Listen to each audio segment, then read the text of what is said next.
Hey gang, how's everybody doing? John here. Going to deliver a talk on Carl Rogers and person-centered counseling. I'm going to try and be brief. Much of this will be review for us and kind of focused on the idea of taking all the little pieces of Rogers that we've been talking about across the course of Theories 1 and a little bit in Theories 2 and kind of bring them back together again. So I think most of this hopefully will be at least relatively familiar for you all. One thing I don't think we have talked about too much is Rogers' background personally. He was born in Oak Park, Illinois in 1902, passed away in 1907, or I'm sorry, 1987. He went to the University of Wisconsin at Madison, which is actually where I did my PhD. He started as an agricultural student. He looked at religious studies for a while, and he ultimately graduated from Columbia with his doctoral in clinical psychology. Rogers was I would say, a clinician first.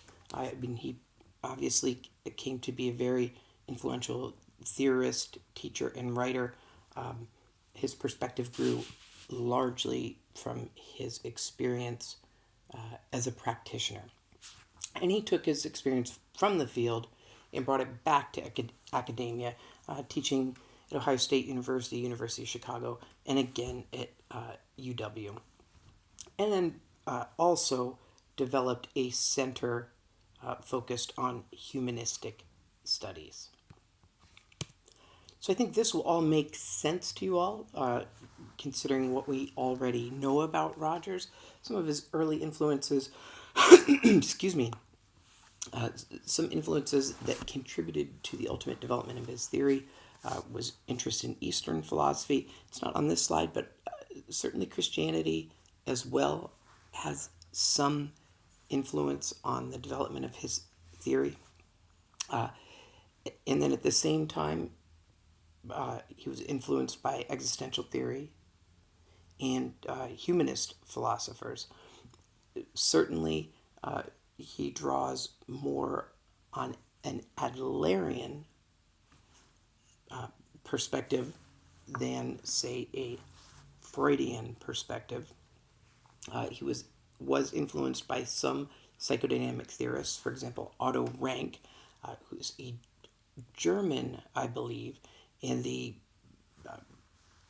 what's at the center of Otto Rank's psychodynamic perspective is that individuals continue to develop throughout their lifespan, right? And that's definitely an idea that we take from psychoanalytic theory and subsequently psychodynamic theory. This idea that that development is a lifelong process. And Rogers incorporates this into his perspective on therapy. Certainly, he is oriented in a humanistic direction, considering people as wholes, as whole individuals. He's in that way, he's not overly focused on pathology or really even primarily focused on pathology. He believes that people are self actualizing, that individuals have an innate capacity for self knowledge. He believed in a phenomenological perspective, so everyone's individual experience is distinct and valid. Again, that's what we mean when we say phenomenological. That means that my experience of an event would be different from someone else's experience of the same event, right? And it's that perspective, that individual experience that matters. That's what we mean when we say phenomenological. As we've talked about a little bit before, Rogers is interested in incongruence between the real self and the ideal self. I think here we could certainly see some of his some of the existential influence. Looking back at what we talked about last week, where Rogers frames things as frames. He doesn't use the term neuroses, but he frames what we might consider neuroses as being the result of incongruence between the real self and the ideal self. And that mirrors what we talked about last week with the existentialists about authenticity and the need to be for individuals to be focused on authenticity, and that through being inauthentic is how folks end up with neurotic anxiety. So again, Rogers' language slightly or significantly different, but we can certainly see shadows of these earlier ideas in his theory. And if there's one idea that I think we've probably talked about a whole lot, and that is unconditional positive regard, that refers to the relationship with the client, with the consumer, right? Where we try to set aside judgment and see the core goodness inherent in the person, and we try and bring this perspective to every person that we see, so that within the counseling relationship we maintain unconditional positive regard for the client. So Rogers' view of pathology, first of all, it's not really a view of pathology because he's not interested in pathology explicitly. Nevertheless, his ideas about lack of ideal psychological and mental health focus on, or stem from, the lack of mental health stems from lack of sufficient conditions for growth, which can cause inner conflict and anxiety. This is related to, if you look at the third bullet there, incongruence between the real self and the ideal self. Again, this comes straight out of, or links very closely to existential theorists, right? That anxiety is the result of incongruence between the real self and the ideal self. Is very much like anxiety that results from a lack of manifestation of authenticity. Rogers believed that we as people saddle ourselves with conditions of worth. So, for example, we might tell ourselves stories that we will be good people when we meet our ideal romantic partner, or we will be good people when we complete our master's degree, or let's say tenure. Tenure is something that's on my mind. I just completed one of my earlier reviews. So Rogers would say that one of the earlier reviews in my tenure cycle here at WVU, Rogers would say that what we do consciously and unconsciously is tell ourselves that we will be worthy individuals when we achieve or acquire certain things. Romantic relationship, master's degree, or tenure, whatever it may be. And that these conditions of self-worth do not serve a benefit and only serve to fuel anxiety.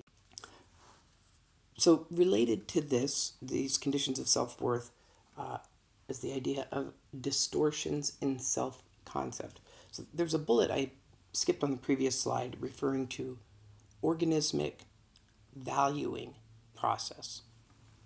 Well, the organismic valuing process for Rogers refers to, I'm trying to think of other aspects that we've talked about, kind of people's tendency and ability to right themselves. right? To orient themselves towards things that matter. So the organismic valuing process is the process that we go through, that individuals go through as they sort out for themselves what is truly important to their authentic selves. Does that make sense?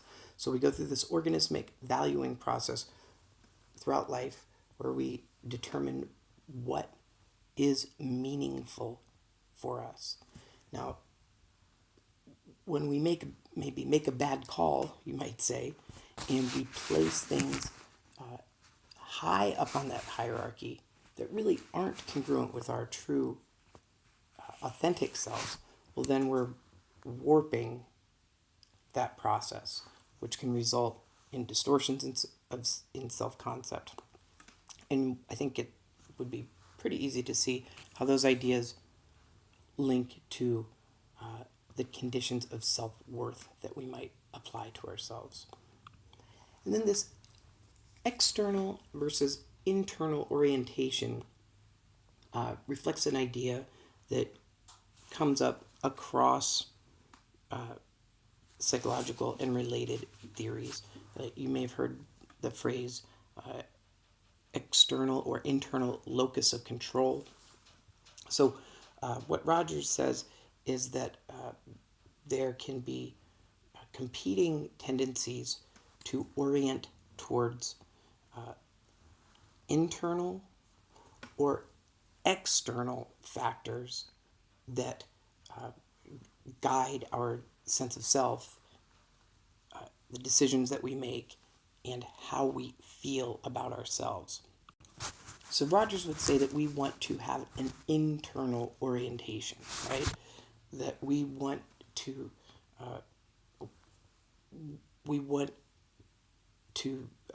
be aligned with factors and values that we internally value, rather than comparing ourselves to external criteria. So if we think about the organismic valuing process again, where part of our job as people is to determine for ourselves what is important, what brings meaning to life, etc.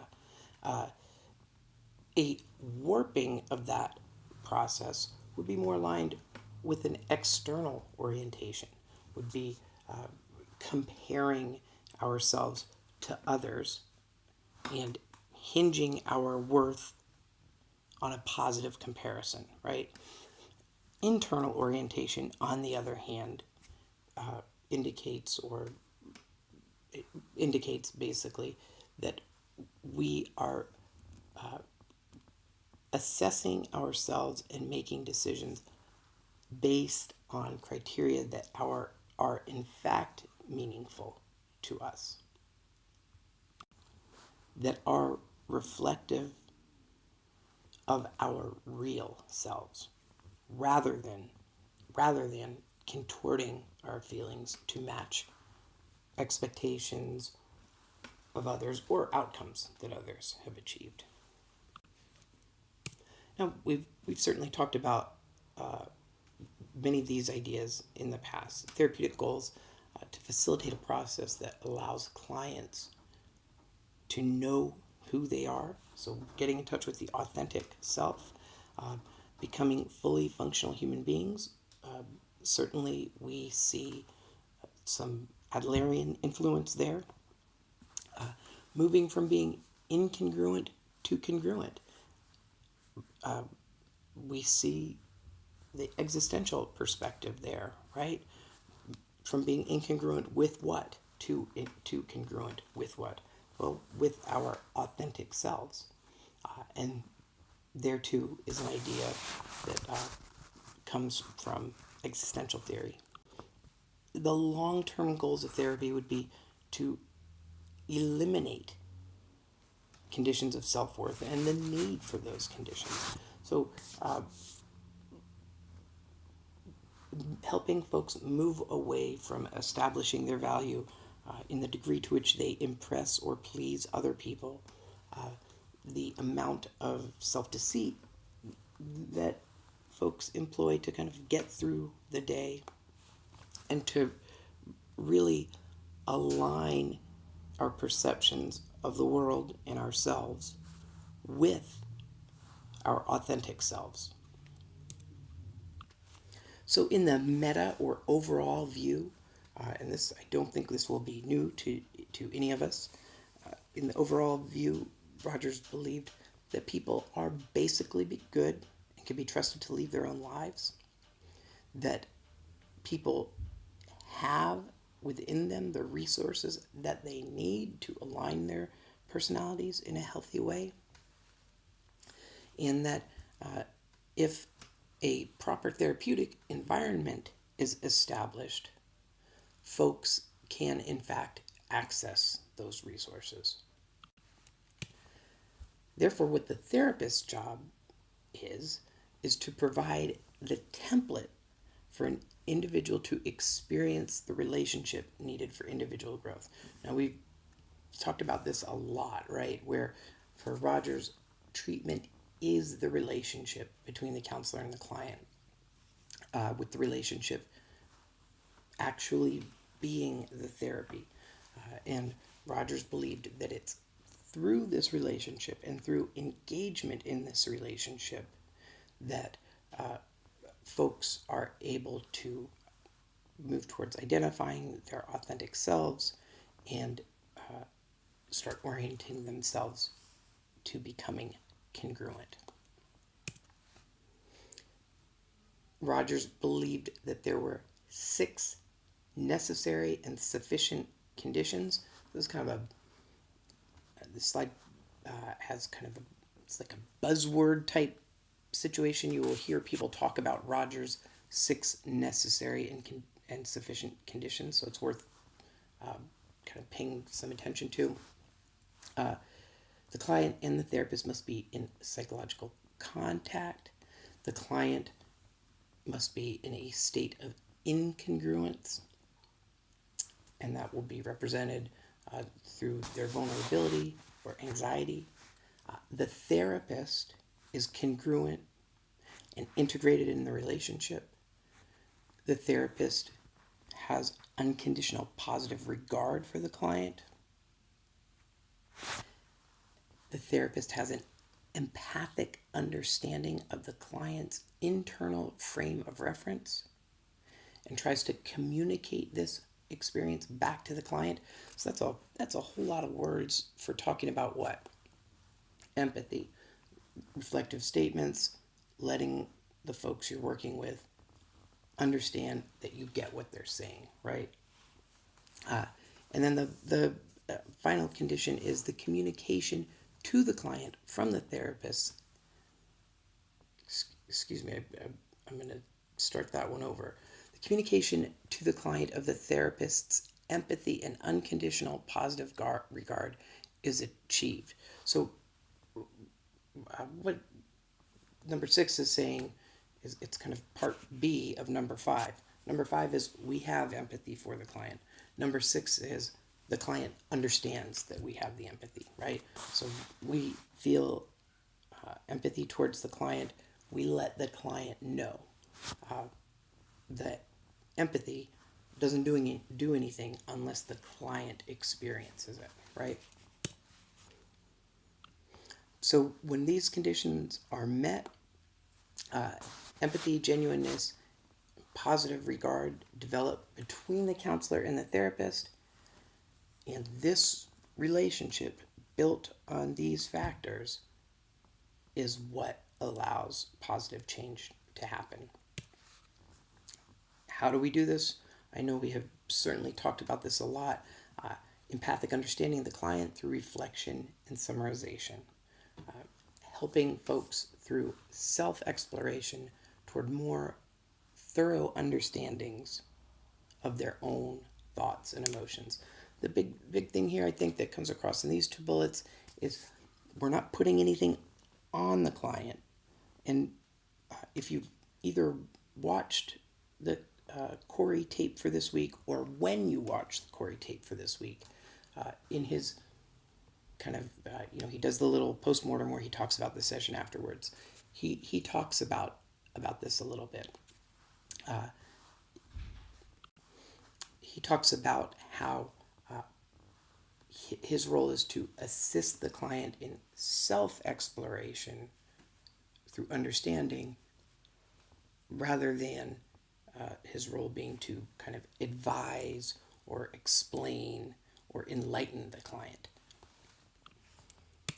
So there's some pretty interesting implications from research into person-centered therapy. And what does it tell us?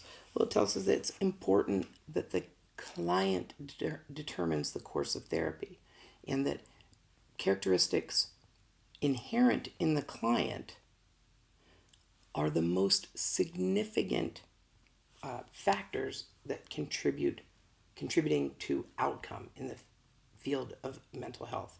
So we talked before about counselor characteristics, and those counselor characteristics that are predictive of success for clients. Well, even more profound than those counselor characteristics are some client characteristics that can account for 40% invariance when considered in terms of individual traits, propensity for change, etc.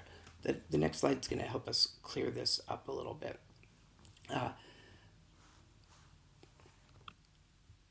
So actually, I'll just go ahead and advance to the next slide. What are these client characteristics? How does the client determine the course of therapy?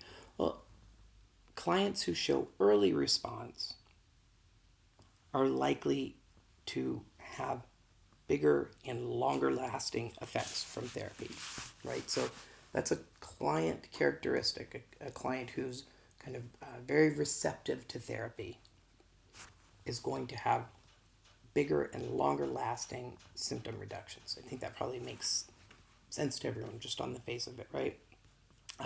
Clients who are kind of naturally oriented to active participation in the counseling process are going to have better outcomes.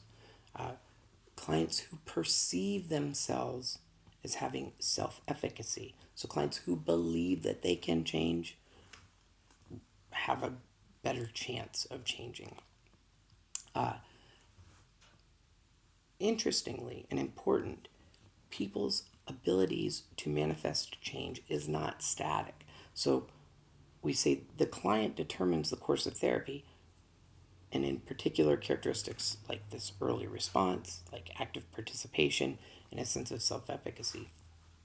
Well, in therapy, we can help to increase these factors in people, in our clients. So when we have someone who doesn't seem to be responding kind of right off the bat, doesn't seem to be actively participating, doesn't have a strong sense of self-efficacy, but we want to be aware of this, and we want to see that that client is not in an excellent place as far as achieving change goes, and we want to help facilitate those factors, right? We want to increase self-efficacy, we want to increase their participation, and see if we can't get them to respond. So the seed of change resides in the client. It's the agenda that needs to be set by the client.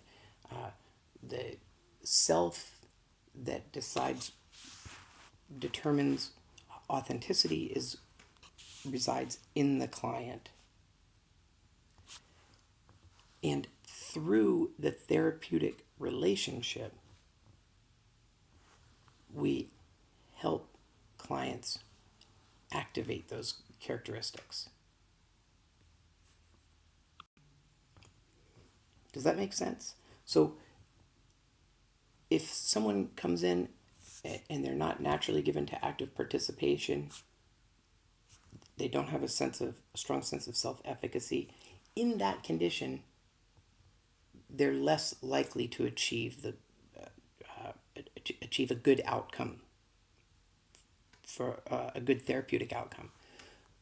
So when we notice someone who's kind of in that place, we want to enhance their participation, and we want to help them to generate a sense of self-efficacy. So it will, once that has occurred, it will still be the client who's guiding the change. It will be the client who resides in the seat of change.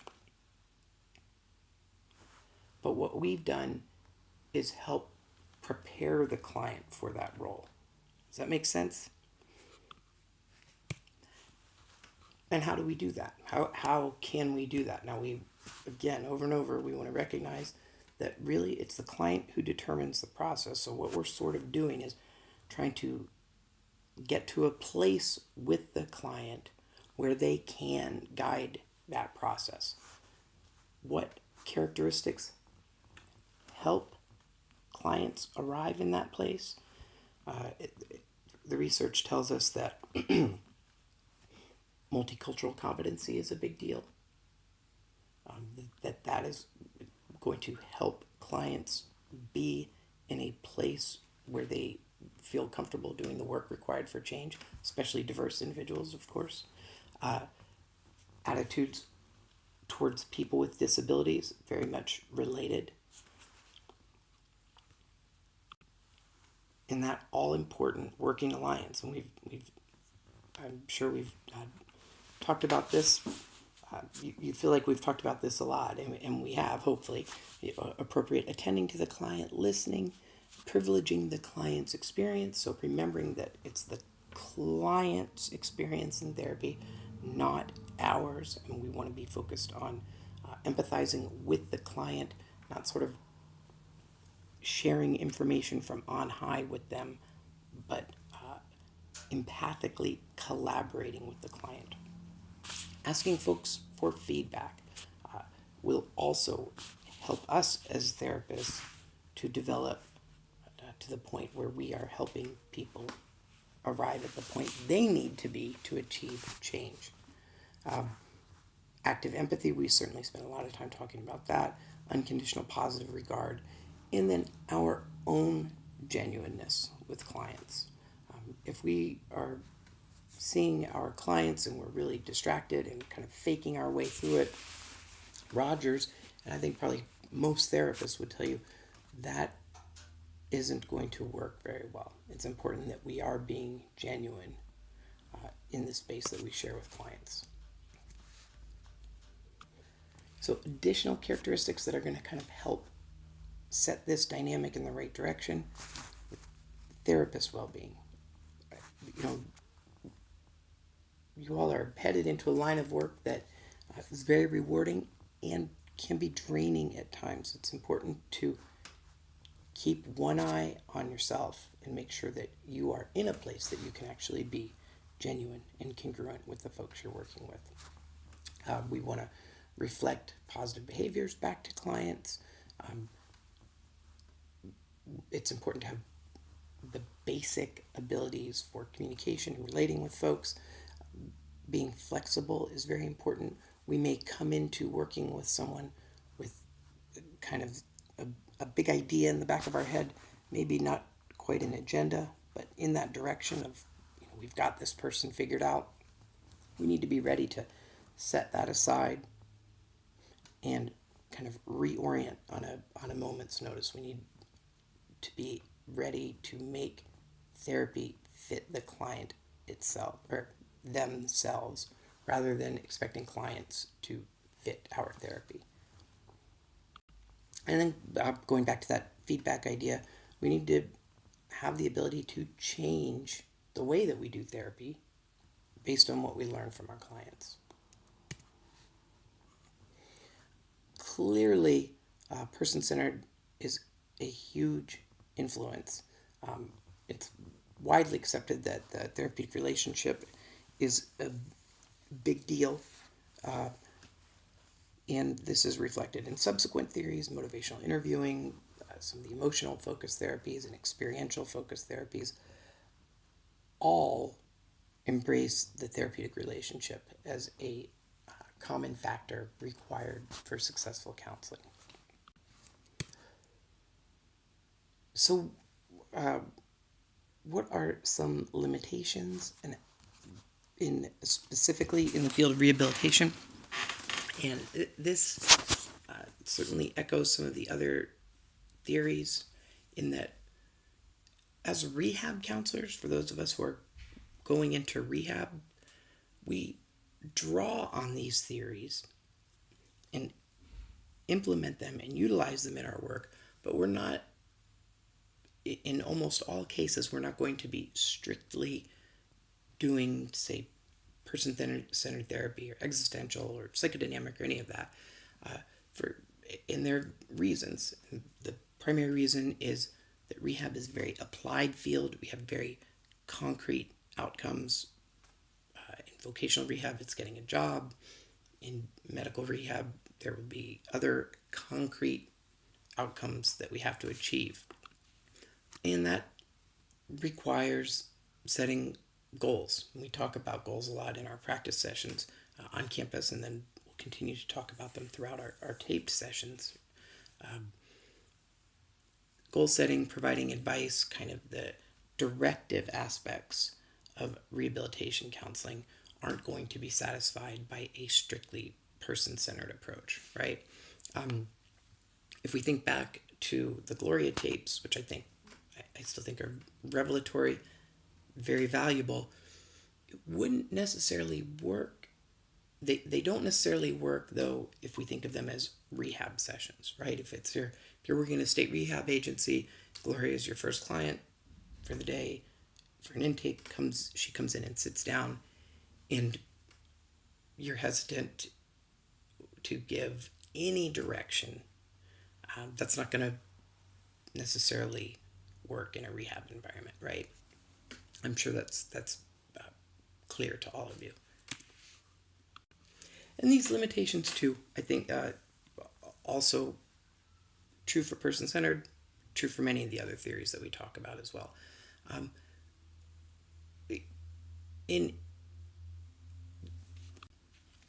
So let's think about it in a more kind of counseling model, rehabilitation counseling model, where we have our therapist hats on.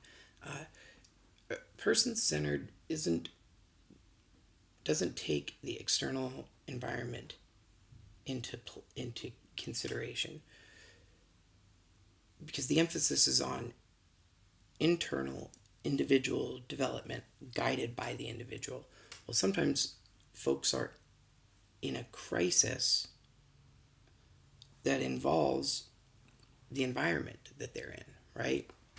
So if our therapy doesn't seek to kind of account for the environment at all, in a rehab setting, that's not necessarily going to work, because many of the difficulties that can come up for folks with disabilities are a result of the interaction between the individual and the broader community, and reflect that the fact that the broader community isn't accommodating or accepting or equipped to deal with folks with disabilities.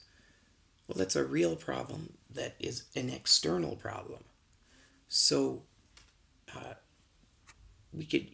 client can be as authentic as possible, and these issues are still going to persist. So we need to be conscious of that if we're implementing person-centered counseling, that not everything can be solved by folks achieving authenticity, right? Not everyone needs to focus on restructuring their personality. Some folks need a strategy for going and getting a job. Again, I think that's probably fairly clear. And then under case management, it's maybe even situations that would be even more clear. Person-centered doesn't focus on client behavior. Let's say rehabilitation in like an alcohol and drug setting. Clearly, behavior is going to be a component, right?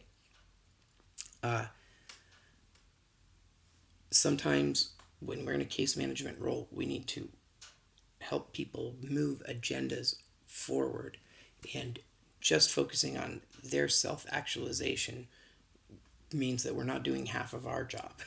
half of our job in terms of developing plans, making the plans happen, these types of things.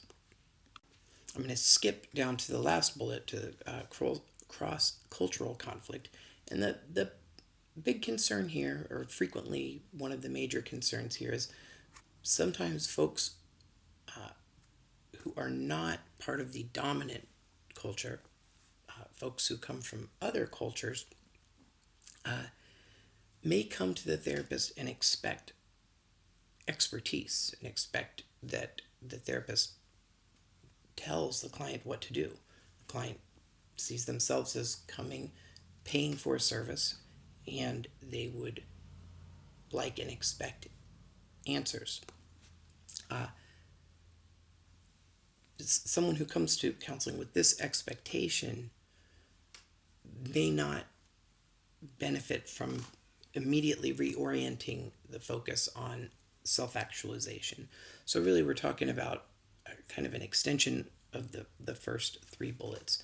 The non-directive aspects of the counseling can be challenging to implement consistency in rehabilitation. The use of confrontation as described by Rogers, where you help folks see the contrast between their authentic selves and their current selves. This doesn't necessarily always fit with rehabilitation counseling perfectly either. I think I've shared some examples with you all, and I certainly will again in the future, where there's one in particular, one time where I thought that I was implementing a Rogerian type of confrontation, and it just did not play well. You'll have to tune in the future to hear the rest of that story. That's all I've got for this week. I hope you all have a great weekend. Take care.